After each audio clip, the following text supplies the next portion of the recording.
વિદ્યાર્થી મિત્રો આપણે આગળના લેક્ચરની અંદર ડાલ્ટનનું જે આપણે આગળના લેક્ચરની અંદર આદર્શ વાયુનું સમીકરણ જોયું હતું બરાબર એનું સૂત્ર તાર્યું PV = nRT અને એના પરથી એના દાખલા પણ જોયા હતા। ત્યારબાદ વાયુ પદાર્થની ઘનતા અને મોલર દર એ બંને વચ્ચેનો સંબંધ દર્શાવતું સૂત્ર જોયું હતું કે PmV = DRT બરાબર।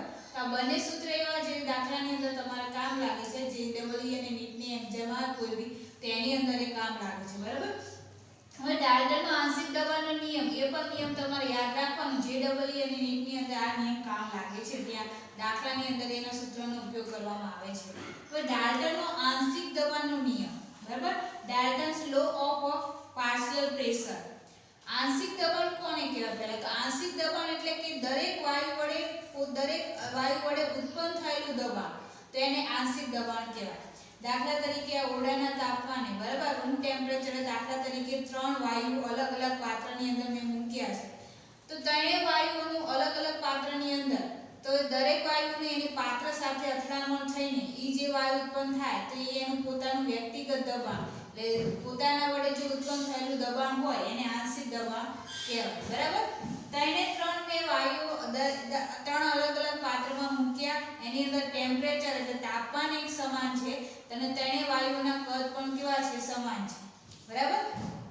હવે બીજું કેવું ત્રણ વાયુને એક પાત્રની અંદર ભરી દઈશ તો ત્રણ વાયુને એક પાત્રની અંદર ભરી દઈશ તો ઈ જે દબાણ હોય ત્રણ વાયુ વડે જે ઉત્પન્ન થયેલું દબાણ કુલ દબાણ એ દરેક વાયુ વડે ઉત્પન્ન થયેલા દબાણના કેવું હોય સરવાળા બરાબર હોય। પણ આવું ક્યારે બને તો એ ત્રણેય વાયુ એકબીજા સાથે પ્રક્રિયા કરતા ના હોય ત્યારે જ આ ડાલ્ટનનો આંશિક દબાણનો નિયમ લાગુ પડે ત્યાં સિવાય લાગુ પડે નહીં। જો ત્રણ વાયુ તમે અલગ અલગ પાત્રમાં લીધા પછી તમે ત્રણેય વાયુને ભેગા કરો અને એમાંથી જો દાખલા તરીકે કોઈ બે વાયુ પ્રક્રિયા કરીને કોઈ નવો વાયુ ઉત્પન્ન થતો હોય તો ત્યાં આ નિયમ લાગુ પડતો નથી। એટલે આ નિયમ ત્યાં જ લાગુ પડે કે ત્રણેય વાયુ એવા હોવા જોઈએ કે જે એકબીજા સાથે પ્રક્રિયા કરતા ના હોવા જોઈએ। તો ડાલ્ટનનો આંશિક દબાણનો નિયમ ઈસવીસન 1801 માં ડાલ્ટન નામના વૈજ્ઞાનિકે આપ્યો હતો બરાબર। એટલે ઈસવીસન 1801 માં ડાલ્ટને નિયમ રજૂ કર્યો હતો। હવે એનો નિયમ શું કહે છે? નિયમ એવો કે પારસ્પરિક ક્રિયા ના કરતા હોય તેવા એટલે એકબીજા સાથે પ્રક્રિયા કરતા ના હોય તેવા વાયુઓના મિશ્રણનું કુલ દબાણ એ દરેક વાયુના આંશિક દબાણના સરવાળા બરાબર હોય। આંશિક દબાણ એટલે કે એના દરેક વાયુ વડે ઉત્પન્ન થયેલું અથવા ક્રિયાશીલ થયેલું એને આંશિક દબાણ કહેવાય બરાબર। અને તાપમાન અને કદ કેવા હોવા જોઈએ સમાન પરિસ્થિતિમાં હોય એટલે ત્રણ વાયુઓ તમે અલગ અલગ પાત્રમાં ભર્યા તો એ વખતે ત્રણ વાયુના કદ પણ સરખા હોવા જોઈએ અને તાપમાન પણ કેવું હોવું જોઈએ સરખું હોવું જોઈએ। તો એનો નિયમ કહે છે કે સમાન કદ અને તાપમાનની પરિસ્થિતિમાં સમાન કદ અને તાપમાનની પરિસ્થિતિમાં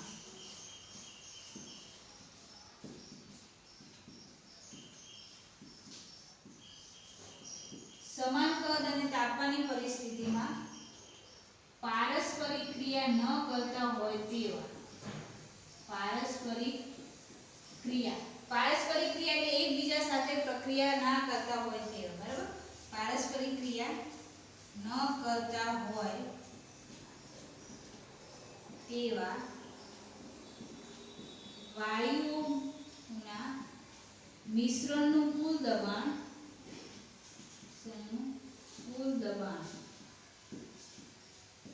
વ્યક્તિગત વાયુના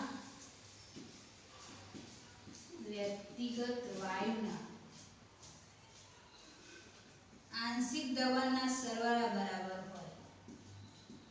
આંશિક દબાણના સરવાળા બરાબર થાય ઓકે। વાયુ મિશ્રણનું કુલ દબાણ એ વ્યક્તિગત વાયુના આંશિક દબાણના સરવાળા બરાબર થાય। વ્યક્તિગત વાયુના આંશિક દબાણ એટલે દરેક વાયુ વડે ઉત્પન્ન થયેલું અથવા ક્રિયાશીલ થયેલું દબાણ એને આંશિક દબાણ કહેવાય બરાબર। આંશિક દબાણ કોને કહેવાય તો દરેક વાયુ વડે ક્રિયાશીલ થયેલું અથવા ઉત્પન્ન થયેલું ક્રિયાશીલ થયેલું દબાણ આંશિક દબાણ કહેવાય.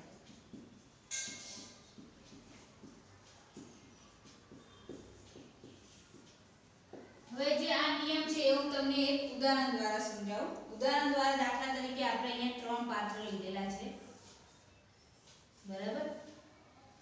ત્રણેય પાત્રની અંદર આવી રીતે અંકિત નળાકાર કરેલી ટ્યુબ જોડેલી છે, બરાબર. ત્રણ પાત્રની અંદર આ પહેલું પાત્ર, આ બીજું પાત્ર, આ ત્રીજું પાત્ર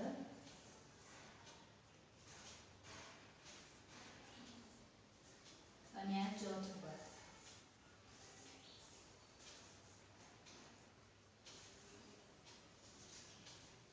ચાર પાત્ર છે. આ પાત્રની અંદર દાખલા તરીકે A વાયુ ભરેલો છે, આ પાત્રની અંદર માની લો કે B વાયુ ભરેલો છે, આ પાત્રમાં C વાયુ, બરાબર.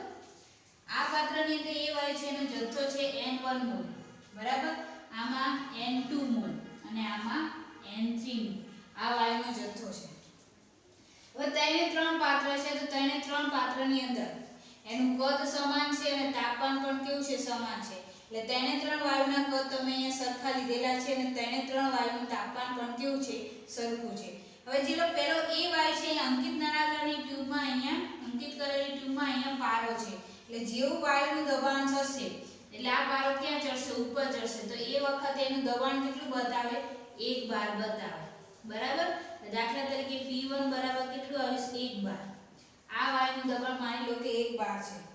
એવી જ રીતે B વાયુ છે તો B વાયુમાં વાયુનું દબાણ થતા એ પારો ઉપર ચડશે અને એ વખતે એનું દબાણ કેટલું બતાવશે તો કે 2 બાર. તો P2 બરાબર કેટલું આવશે, 2 બાર. એવી જ રીતે C વાયુ તો એની અંદર દબાણ થતા પારો દાખલા તરીકે અહીંયા ઉપર ચડીને કેટલું બતાવે, 3 બાર એનું દબાણ બતાવે. તો P3 બરાબર કેટલું આવશે, 3 બાર, બરાબર. હવે જે ચોથું પાત્ર છે એની અંદર દાખલા તરીકે હું 3 વાયુ ભેગા કરું છું, A B અને C.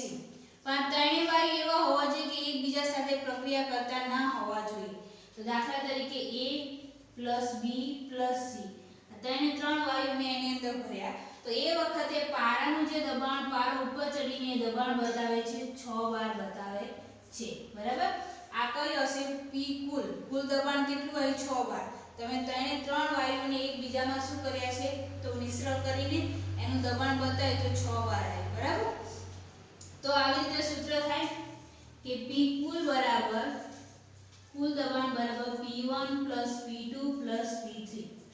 આ P1 P2 અને P3 ત્રણ શું છે તે દરેક વાયુનું આંશિક દબાણ છે, બરાબર. દરેક વાયુ વડે ઉત્પન્ન થયેલું અથવા ક્રિયાશીલ થયેલું દબાણ છે P1 + P2 અને P3.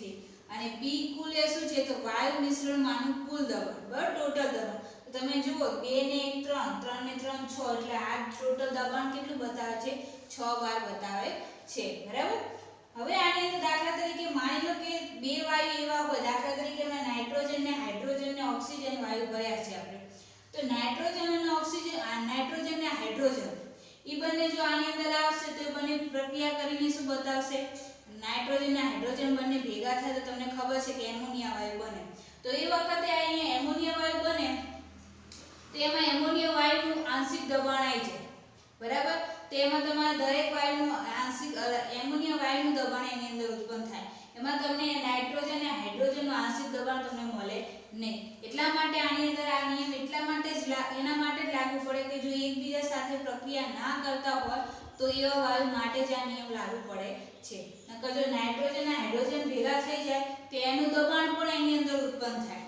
તો આની અંદર આ નિયમ લાગુ પડે નહીં, બરાબર. હવે એના પછી આગળ જોઈએ આપણે ડાલ્ટનનો આંશિક દબાણનો નિયમ. હવે તમને ખબર છે કે સામાન્ય રીતે કોઈ બી વાયુ હોય એ પાણીની અંદર એકઠા કરવામાં આવે. એટલે કોઈ બી વાયુ ઉત્પન્ન કર્યો હોય તો એ વાયુને શેની અંદર ભેગો કરવામાં આવે તો પાણીમાં એકઠો કરવામાં આવે. તો એની એક તમને પ્રવૃત્તિ દ્વારા તમને સમજાવું. ચોપડીની અંદર તમને એની અંદર નીચે થિયરી આપી છે, બરાબર, ડાલ્ટનના આંશિક દબાણના નિયમ પછી.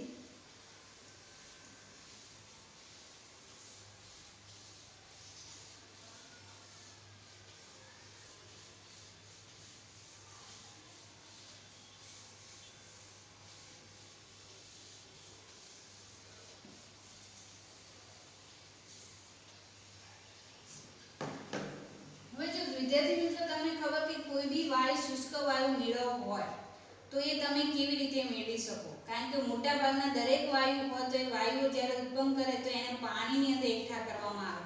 હવે પાણીની અંદર એકઠા કરવામાં આવે તો એમાં પાણીની પણ બાષ્પ એની સાથે શું હોય? જોડેલી હોય. એટલે એની સાથે પાણીની પણ બાષ્પ આવે તો તમને એ શુદ્ધ વાયુ એટલે શુષ્ક વાયુ મળે નહીં. તો તમે શુષ્ક વાયુ મેળવવો હોય તો કેવી રીતે મેળવવા?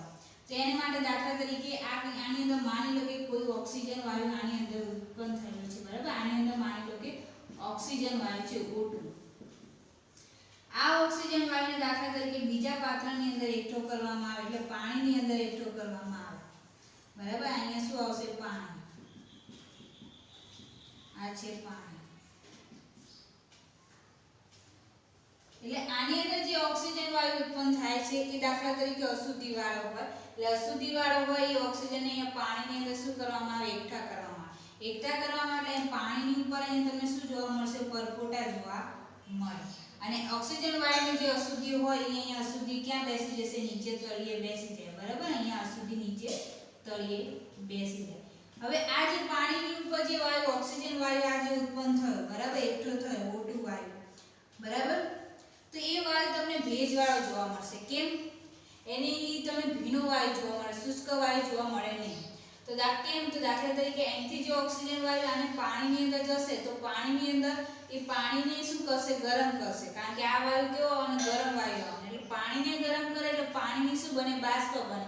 બાષ્પ જેની એ ક્યાં? અહીંયા ઉપર ઓક્સિજન વાયુ સાથે શું થાય? એકઠી થાય. એટલે અહીંયા ઉપર શું આવશે? ઓક્સિજન વાયુ પ્લસ પાણીની બાષ્પ આવે.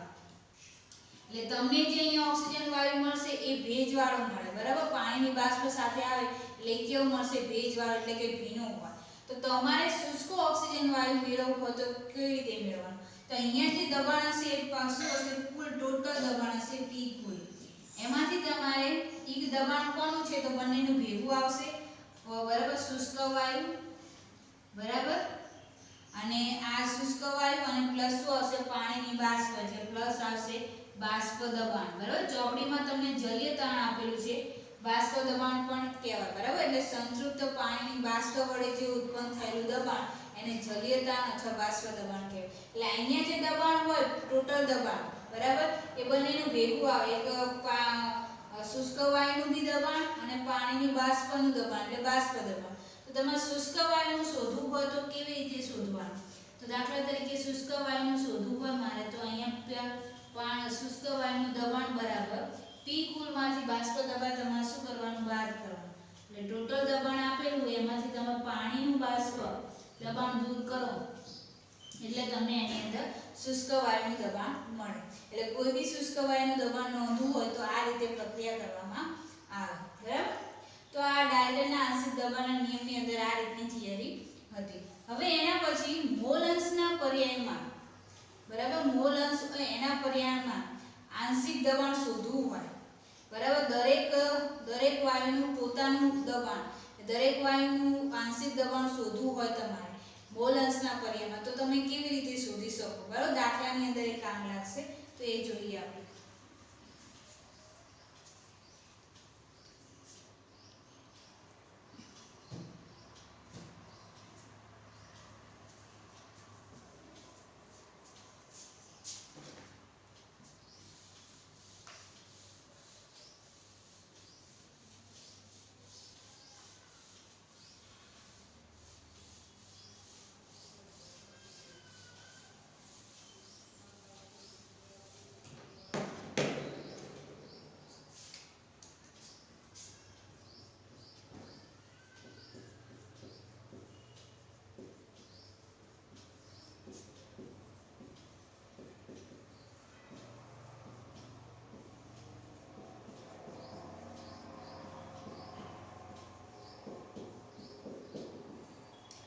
મોલ અંશ છે, બરાબર? મોલ અંશના પર્યાયમાં તમારે આંશિક દબાણ શોધવું છે, બરાબર?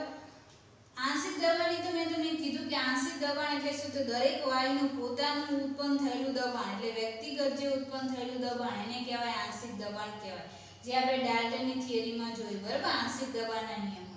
હવે મોલ અંશ એ શું છે? તો મોલ અંશ એ દાખલા તરીકે તમારે પહેલા ચેપ્ટરની અંદર આવી ગયું કે કોઈ એક ઘટકના મોલ અને ભાગાકારમાં કુલ ઘટકોના મોલનો સરવાળો, બરાબર?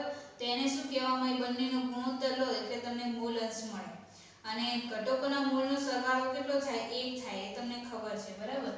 તો મોલ અંશના પર્યાયમાં આંશિક દબાણ, એટલે આપણે આંશિક દબાણ શોધવું હોય તો તમને કેવી રીતે શોધી શકાય? મોલ અંશ ઉપરથી. દાખલા તરીકે તમને કોઈ ઘટકના મોલ અંશ આપેલા હોય અને એના પછી તમારે એ વાયુનું આંશિક દબાણ શોધવું હોય તો કેવી રીતે શોધાય? તો એના માટે આપણે એક સૂત્ર ધારવીએ. તો જો કેવી રીતે આવશે, તો દાખલા તરીકે આગળ ડાલ્ટનના આંશિક દબાણનો જે નિયમ છે એમાં આપણે ભણી ગયા કે સમાન કદ અને સમાન તાપમાન, એટલે તાપમાન અને કદ બંને કેવું રાખેલું છે? સરખું રાખેલું છે, બરાબર?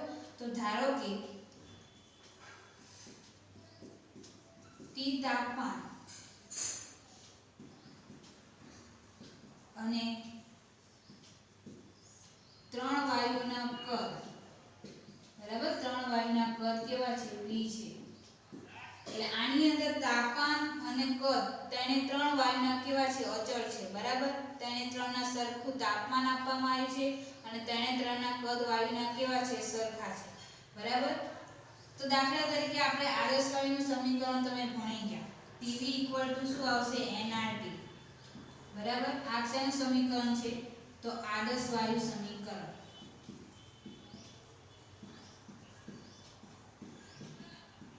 હવે દાખલા તરીકે હું આની થોડી ગોઠવણી કરું. ગોઠવણીમાં દાખલા તરીકે P nRT શું લખું? V, બરાબર? આ V ને ક્યાં લઈ જવું? છેદમાં લઈ જવું. અહીંયા તમને કદ ખબર છે? T તાપમાન અને 3 વાયુના કદ V ત્રણેયના સરખા છે. અહીંયા લખું T અને V કેવા છે? તો કે અચળ, બરાબર? હવે દાખલા તરીકે પહેલા વાયુ છે તો પહેલા વાયુ તમને ખબર પડી ગઈ કે R અચળાંકની કિંમત છે. R અચળ છે, બરાબર? વાયુ અચળાંક એટલે એ પણ અચળ, તાપમાન T પણ અચળ અને કદ પણ કેવું આવશે? અચળ. હવે P એટલે શું આવશે? દાખલા તરીકે પહેલા વાયુનું આંશિક દબાણ શોધવું હોય તેના માટે શું આવશે? P1. અને એ વખતે વાયુનો કદ, વાયુનો જથ્થો કેટલો લેવાનો? 1 મોલ. એ વખતે વાયુનો જથ્થો N1 લઈએ, બરાબર? પહેલા માટે આપણે આંશિક દબાણ શોધવું છે વાયુનું, બરાબર? તો અહીંયા જથ્થો પણ કેટલો આવશે? N1, માટે N1 RT/V, બરાબર?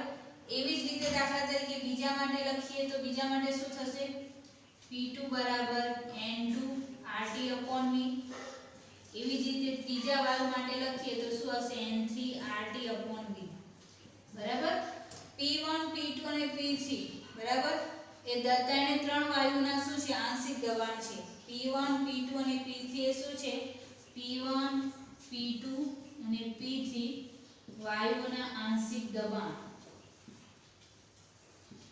બરાબર?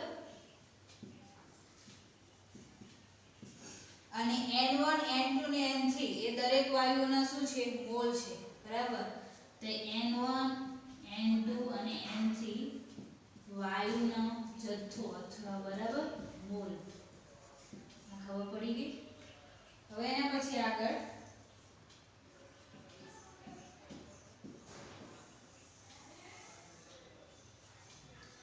દાખલા તરીકે P1 P2 અને P3, બરાબર? હવે તમે આ ડાલ્ટનનો આંશિક દબાણનો નિયમ શોધ્યો, બરાબર? તો એની અંદર દાખલા તરીકે આપણે ટોટલ લેવું હોય તો P કુલ બરાબર શું આવે? P કુલ બરાબર P1 P2 P3. આ કયું સૂત્ર આવ્યું? ડાલ્ટનના આંશિક દબાણના નિયમનું સૂત્ર. હવે એની અંદર P1 P2 અને P3 ત્રણેયની કિંમત મૂકી દઈએ, બરાબર? આને આપણે સમીકરણ નંબર 1 2 અને 3. સમીકરણ 1 2 અને 3 ત્રણે ત્રણની કિંમત આની અંદર મૂકીએ તો સમીકરણ 1 ની કિંમત P1 બરાબર શું આવશે?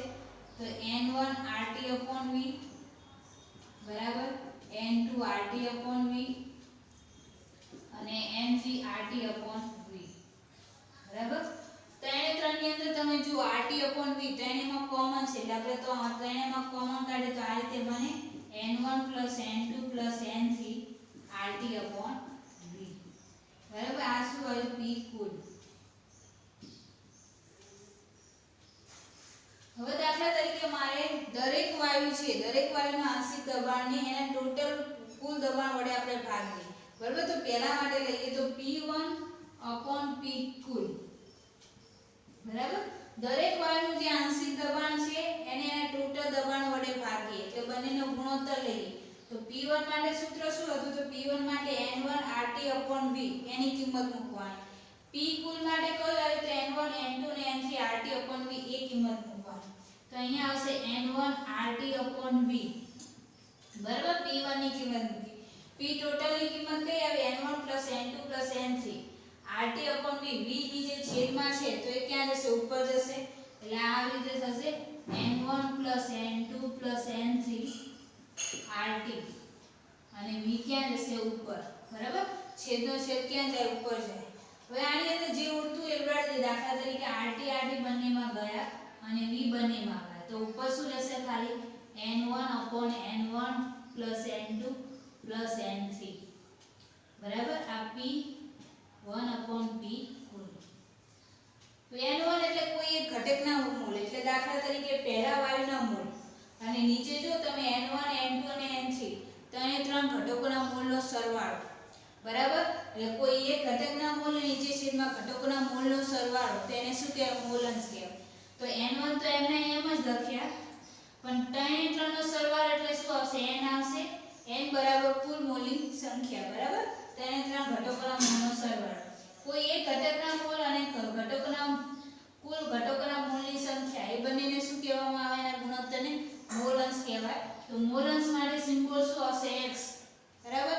પણ પહેલા માટે આપણે લખીએ છીએ એટલે શું આવશે x1 મોલંશ બરાબર. આને શું કહેવામાં આવે મોલ અંશ બરાબર. તો આવું સૂત્ર થયું P1/P કુલ બરાબર x1 બરાબર. આ P કુલ છે એનું આ બાજુ લઈ જતો સૂત્ર શું હશે P1 = x1 * P કુલ બરાબર. આ રીતે થઈ ગયું. તો આ દાખલા તરીકે જુઓ હવે અહીંયા આ P1 માટે છે એટલે પહેલા વાયુ માટે છે. એવી જ રીતે બીજા વાયુ માટે સૂત્ર શું આવશે P2 = x2 * P કુલ બરાબર. એવી રીતે P3 માટે શું આવશે તો x3 * P કુલ. આવી જ રીતે દાખલા તરીકે Pi આપેલું હોય તો શું લેવાનું xi * P કુલ. તો આના પરથી જો તમને વિદ્યાર્થી મિત્રો ત્રણ સૂત્ર ઉપરથી બરાબર તો ત્રણ આ તેનું મીનિંગ એમ કે દાખલા તરીકે કોઈ બી વાયુ હોય એનું આંશિક દબાણ તમારે શોધવું હોય બરાબર. વાયુનું આંશિક દબાણ શોધવું હોય તો તમને જો દાખલા તરીકે એનું ટોટલ દબાણ ખબર હોય અને એના મોલ અંશ ખબર હોય તો તમે એ વાયુનું આંશિક દબાણ શોધી શકો બરાબર. કોઈ બી વાયુનું આંશિક દબાણ શોધવું હોય તો તમને એના મોલ અંશની ખબર પડવી જોઈએ અને બીજું એનું ટોટલ દબાણ આપેલું હોય તો તમે એ વાયુનું આંશિક દબાણ શોધી શકો. તો આના પરથી આપણે વિદ્યાર્થી મિત્રો દાખલા જોઈએ બરાબર. તો મોલ અંશના પર્યાયમાં આંશિક દબાણ તો આ સૂત્ર તમારે યાદ રાખવાનું જે દાખલાની અંદર આવશે બરાબર. પહેલું એક આવ્યું આદર્શ વાયુનું સમીકરણ P = nRT. બીજું તમારે આવી ગયેલું કે Pm = dRT બરાબર. અને ત્રીજું આવ્યું તમારે મોલ અંશના શબ્દમાં જોઈએ તો વાયુનું આંશિક દબાણ તમારે શોધવું હોય તો તમને એના મોલ અંશ ખબર હોવી જોઈએ અને ટોટલ દબાણ એનું ખબર હોય તો તમે એનું આંશિક દબાણ શોધી શકો. તો આના પછી આપણે દાખલા જોઈએ.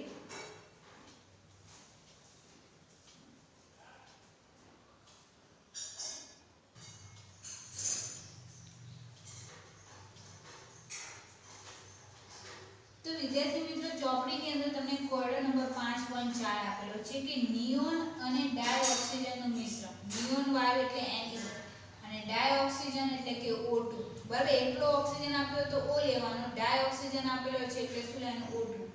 એનું મિશ્રણ તમને 70.6 ગ્રામ અને O2 અને 167.5 ગ્રામ નિયોન ધરાવે છે. એટલે નિયોન અને ડાયઓક્સિજન વાયુ બંને ભેગા કરેલા છે. એમાં ઓક્સિજન કેટલા ગ્રામ છે તો 70.6 ગ્રામ ઓક્સિજન છે અને 167.5 ગ્રામ શું છે નિયોન છે બરાબર. આ મિશ્રણની અંદર એટલે એ બંનેનું માસ આપેલું છે એટલે કે એનું દળ આપેલું છે બરાબર. હવે નળાકારમાં વાયુના મિશ્રણનું કુલ દબાણ કારણ કે બંને વાયુ મિશ્ર કરેલા હોય એટલે ટોટલ બંનેનું દબાણ કેટલું આવશે 25 બાર આવશે. એટલે દબાણ કેટલું આપેલું છે ટોટલ કુલ P 25 બાર બરાબર. તો તો મિશ્રણમાં ડાયઓક્સિજન અને નિયોનના બંનેના આંશિક દબાણ શોધવાના છે બરાબર. તો બંનેના આંશિક દબાણ શોધવાના છે. હવે વિદ્યાર્થી મિત્રો આગળ જે આપણે થિયરી જોઈ મોલ અંશના પર્યાયમાં બરાબર આંશિક દબાણ તો મેં તમને કીધું હતું કે દરેક વાયુનું તમારે આંશિક દબાણ શોધવું તો ત્યાં આપણે સૂત્ર સાબિત કર્યું કે મોલ અંશ હોવા જોઈએ અને એનું દબાણ હોવું જોઈએ બરાબર આ સૂત્ર તમારે આવ્યું આપણે કે દાખલા તરીકે pi બરાબર અથવા જે વાયુ હોય વાયુનું લખવાનું તો xi * p કુલ દબાણ બરાબર આ સૂત્ર ઉપરથી તમને ખબર પડે કે તમારે આંશિક દબાણ શોધવું હોય તમને બેના આંશિક દબાણ શોધવાના કીધા છે ડાયઓક્સિજન અને નિયોન બંનેના આંશિક દબાણ શોધવા હોય તો અહીંયા તમને એના બંનેના મોલ અંશ ખબર હોવી જોઈએ અને ટોટલ એનું દબાણ ખબર હોવી જોઈએ જો દબાણ તો તમને આપી દીધું છે કે નળાકારમાં વાયુ મિશ્રણ ટોટલ દબાણ કેટલું આપેલું છે 25 બાર આપેલું છે એટલે P કુલ દબાણ તો 25 બાર આપેલા છે તો દાખલા તરીકે તમારે ઓક્સિજન અને નિયોન બંનેના તમારે આંશિક દબાણ શોધવા હોય તો અહીંયા તમને ઓક્સિજનના મોલ અંશ ખબર હોવા જોઈએ અને નિયોનના પણ મોલ અંશ ખબર હોવા જોઈએ એટલે આપણે હવે શોધવાનું શું રહ્યું કુલ દબાણ તો આપેલું છે એટલે તમારે મોલ અંશ શોધવા પડે મોલ અંશ શોધવા માટે પહેલા તમને શું ખબર હોવી જોઈએ એની મોલ ખબર હોવી જોઈએ કારણ કે મોલ અંશનું સૂત્ર છે કે કોઈ એક ઘટકના મોલ અને છેદમાં ટોટલ ઘટકોના મોલનો શું આવશે સરવાળો આવશે એટલે તમારે પહેલા શું શોધવા પડશે મોલ શોધવા પડશે બરાબર P કુલ દબાણ કેટલું આપેલું છે તો કે 25 બાર એ હું અહીંયા લખી દઉં છું ટોટલ દબાણ બરાબર આવશે 25 બાર હવે દાખલા તરીકે નિયોન અને ડાયઓક્સિજનનું મિશ્રણ એમાં 70.6 ગ્રામ O2 આપેલું છે બરાબર એટલે 70.6 ગ્રામ O2 એટલે અહીં તમારે લખવાનું કે ઓક્સિજનનું દળ કેટલો હશે O2 નું દળ બરાબર 70.6 ગ્રામ અને નિયોનનું કેટલું આપેલું છે તો નિયોન Ne નું દળ આપેલું છે તમારે 167.5 ગ્રામ બરાબર આ થઈ ગયું તો હવે આપણે શેના શોધવાના મોલ તો પહેલા O2 ના મોલ શોધીએ O2 ના મોલ બરાબર તમારું સૂત્ર છે શું આવશે ઉપર દળ ભાગાકારમાં મોલર દળ બરાબર m ભાગાકારમાં m દળ કેટલું આપેલું છે તો 70.6 ગ્રામ અને ભાગાકારમાં એનું મોલર માસ મોલર દળ કેટલું હોય ઓક્સિજન O2 છે એક હોય તો 16 થાય બે છે એટલે કેટલા આવશે 32 તો 16 70.6 ભાગ્યા 32 કરશો તો એનો જવાબ તમારો આવશે 2.21 મોલ આવશે બરાબર કેલ્ક્યુલેટરથી તમે કરજો એટલે 2.21 મોલ આવશે એવી જ રીતે કોના શોધવાના Ne ના મોલ તો Ne ના મોલ શોધવા હોય તો Ne ના મોલ બરાબર ભાગાકારમાં દળ એટલે કે m અને મોલર દળ એટલે કે કેપિટલ M બરાબર મોલર માસ જેને કહે એનું દળ કેટલું આપેલું છે તમને 167.5 ગ્રામ અને નિયોન હોય તો નિયોનનું તમારે પરમાણુ દળ કેટલું આવે 20 આવે બરાબર એટલે 167.5 ભાગ્યા 20 કરજો એટલે એનો જવાબ તમારો આવશે 8.375 મોલ બરાબર કેલ્ક્યુલેટરની મદદથી કરજો બંનેના મોલ મળી ગયા હવે શું શોધવાનું મોલ અંશ શોધવાનું તો પહેલા ઓક્સિજનના મોલ અંશ શોધીએ તો O2 ના મોલ અંશ બરાબર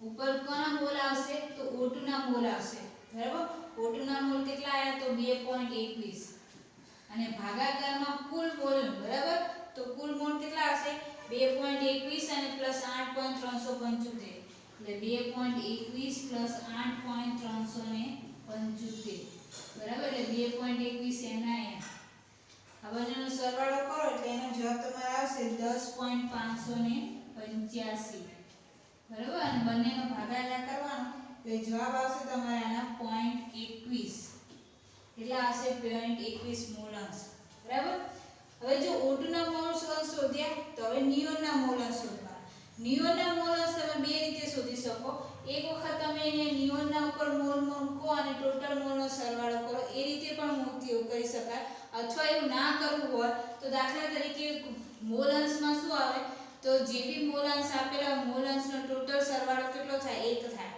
બરાબર તો એકમાંથી તમે O2 ના મોલ અંશ બાદ કરી દો તો તમને નિયોનના મોલ અંશ મળે તો હું ડાયરેક્ટ એ રીતે કરું છું કે નિયોનના મોલ અંશ બરાબર 1 માઈનસ O2 ના મોલ બરાબર O2 ના મોલ અંશ ટોટલ મોલ અંશનો સરવાળો હંમેશા એક જ થાય આ MCQ ની અંદર પૂછાય છે આ ધ્યાન રાખજો કે કુલ મોલ અંશનો સરવાળો કેટલો થાય 1 થાય એટલે O2 ના મોલ અંશ તમને મળ્યા છે તો નિયોનના શોધવો હોય તો એકમાંથી તમે બાદ કરી દો એવી રીતે પણ ગણતરી કરી શકાય અને આવી રીતે સૂત્ર મૂકીને કરવું હોય તો પણ કરી શકાય તો 1 એમના એ O2 ના મોલન્સ કેટલા છે 0.21 તો આનાથી 1 માંથી 0.21 જશે એટલે 0.79 આવશે બરાબર આ કોના મોલન્સ આયા તો નિયોનના મોલન્સ આયા હવે આપણે શોધવાનું શું છે તો એનું આંશિક દબાણ શોધવાનું છે તો પહેલા આપણે કોનું આંશિક દબાણ શોધશું તો દાખલા તરીકે O2 નું આંશિક દબાણ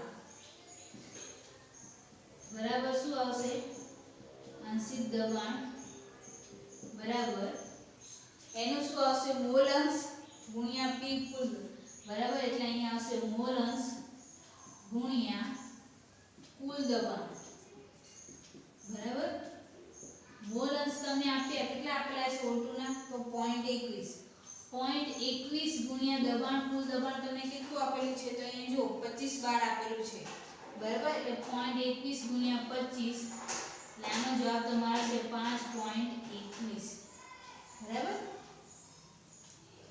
સોરી 5.25 બાર બરાબર 5.25 બાર એવી જ રીતે તમારે કોનું શોધવાનું છે નિયોનનું આંશિક દબાણ તો નિયોનનું શોધવું હોય તો Ne નું આંશિક દબાણ બરાબર